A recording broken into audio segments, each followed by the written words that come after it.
समाचार एजेंसी भाषा के अनुसार आयातित खाद्य तेलों के दाम टूटकर लगभग आधे रह जाने के कारण दिल्ली तेल तिलहन बाजार में 21 जनवरी 2023 को समाप्त हुए सप्ताह में लगभग सभी खाद्य तेल तिलहन में चौतरफा गिरावट देखने को मिली है। बाजार के जानकार सूत्रों ने कहा कि सस्ते आयाती तेलों से देश का बाजार अटा पड़ा है और अगर यही दशा बनी रही तो देश में हाल की पैदावार वाले सोयाबीन और आगामी सरसों की फसल किसी भी तरह से खप नहीं पाएगी। यह स्थिति देश के तेल तिलहन उत्पादन में आत्मनिर्भरता हासिल करने प्रयासों के प्रतिकूल है।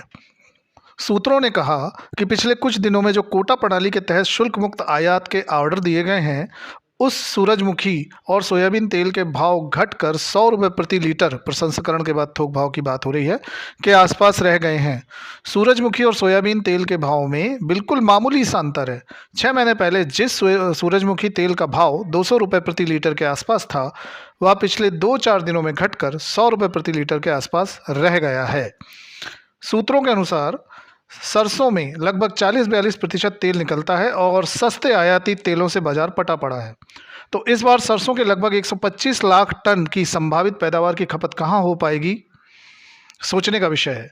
यह एक विडंबना है कि जो देश खाद्य तेलों की अपनी ज़रूरत के लिए 60% आयात पर निर्भर हो, वही देशी तेल तिलहन के स्टॉक बाजार में खपे नहीं हैं। दूसरी ओर तेल कीमतें सस्ती होने पर खल कीमतें महंगी हो जाती हैं, क्योंकि तेल कारोबारी तेल के घाटे को पूरा करने के लिए खल के दाम को बढ़ाकर पूरा करते हैं।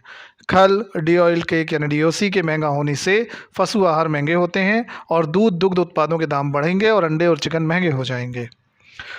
मौजूदा वर्ष में सरकार ने सरसों के न्यूनतम समर्थन मूल्य को भी पहले 5,000 रुपये प्रति कुंटल से बढ़ाकर 5400 रुपये प्रति कुंटल कर दिया है। सस्ते आयातित तेलों का मौजूदा हाल बना रहा तो सरसों की खपत नहीं हो पाएगी और सरसों और सोयाबीन तिलहन का स्टॉक बचा रह जाएगा। पिछले सप्ताहांत के मुकाबले बीते सप्ताह सरसों दाने का भाव 160 रुपये की गिरावट के साथ 6,520 से 6,570 रुपये क्विंटल पर बंद हुआ है। सरसों दादरी तेल भी समीक्षाधीन सप्ताह अंत में 300 रुपये की हानि के साथ 13,000 रुपये प्रति क्विंटल पर बंद हुआ। वहीं सरसों पक्की घानी और कच्ची घानी तेलों की कीमतें भी क्रमशः 50-50 रुपये घटकर 2,075 से 2,105 रुपये और 2,035 से 2,160 रुपये प्रति टिन 15 किलो पर बंद हुई है। समीक्षाधीन सप्ताह में सोयाबीन दाने का भाव 70 रुपये टूटकर 5,500 से 5,580 रुपये प्रति क्विंटल पर बंद हुआ, जबकि सोयाबीन लूज का भाव 55 रुपये की गिरावट के साथ 5,240 से 5,260 रुपये प्रति क्विंटल पर बंद हुआ।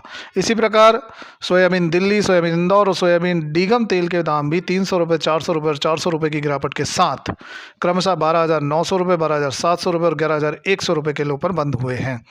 मूंगफली तेल तिलहन कीमतों में भी गिरावट आई है। मूंगफली तिलहन का भाव 145 रुपये घटकर 6,530 से 6,590 रुपये प्रति क्विंटल पर बंद हुआ है।